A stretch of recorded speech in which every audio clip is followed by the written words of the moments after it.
Mainly devil attacks on the Christians upon there resources. వాళ్ళ ఆహారం పైన, వాళ్ళ డబ్బు పైన, మన డబ్బు పైన, మన ఆహారం పైన, మన ఆర్థిక పరిస్థితుల పైన, మన ఆరోగ్యముల పైన అంచెలంచెలుగా.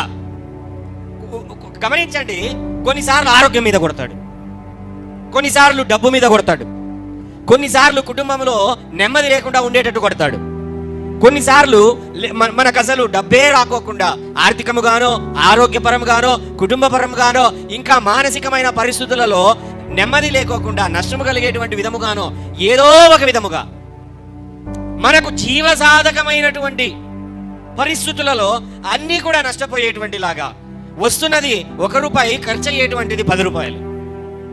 అరే ఇది ఈ నెలలో ఈ ఖర్చు లేదు అనుకునే లోపల వచ్చే నెలలో ఇంకా డబుల్ ఖర్చులు.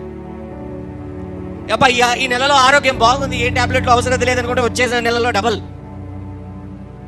ఇంకొకటండి, ఇక్కడ ఏంటంటే సాతాను దాడి వేరు, మన మూర్ఖత్వం కూడా వేరు. హల్లెలూయా.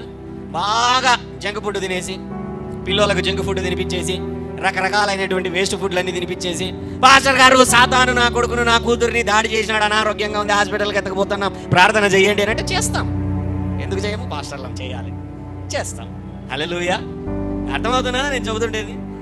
బాగా సిగరెట్లు మందు తాగేసి పాస్టర్ గారు అల్సర్ వచ్చేసింది, పాస్టర్ గారు లివర్ దెబ్బతినింది, పాస్టర్ గారు హార్ట్ అటాక్ వచ్చేసింది అని అంటే ప్రార్థన చేయండి అంటే చేస్తాం. హల్లెలూయా. మా బాధ్యత, దేవుడిచ్చినటువంటి పని చేయాలి కాబట్టి చేస్తాం. దేవుని కరిక్రమం తర్వాత దేవుని కృప. హల్లెలూయా. అర్థమవుతున్నదా నేను చెబుతుండేది?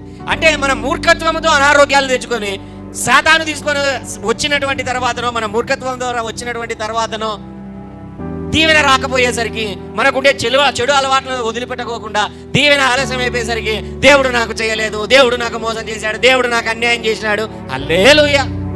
నువ్వు దేవుడిని ఒక మాట అనడం వల్ల దేవునికి అరిగేది లేదు, తరిగేది లేదు. హల్లెలూయా. అర్థమవుతున్నదా నేను చెబుతున్నటువంటి మాటలు? దేవుని దగ్గరకు భయభక్తులతో వచ్చి, ప్రార్థన హీనత నుంచి ఆ పరిస్థితులు ఎందుకు వస్తున్నాయనంటే, ఈ అమాలేకీయులు కానీ మిద్యానీయులు కానీ దేవుని యొక్క ప్రజల మీద దాడి చేసి వాళ్ళను అంత హీన దశకు, వారికి తినడానికి తిండి లేని పరిస్థితులలోనికి తీసుకొని వచ్చాడు అని అంటే కారణం ఒకటే, దేవునితో వారికి ఉన్న సంబంధము తెగిపోతున్నది, బలహీనపడిపోయింది, ప్రార్థన లేదు, వాక్యము లేదు. దేవుడంటే దేవునికి లోబడి భయపడాల్సినటువంటి జీవితాలు ఏమైపోయాయంటే, భయపడక లోబడక ప్రార్థన లేక ఆ జీవితము నష్టపోతూ వచ్చినది. హల్లెలూయా.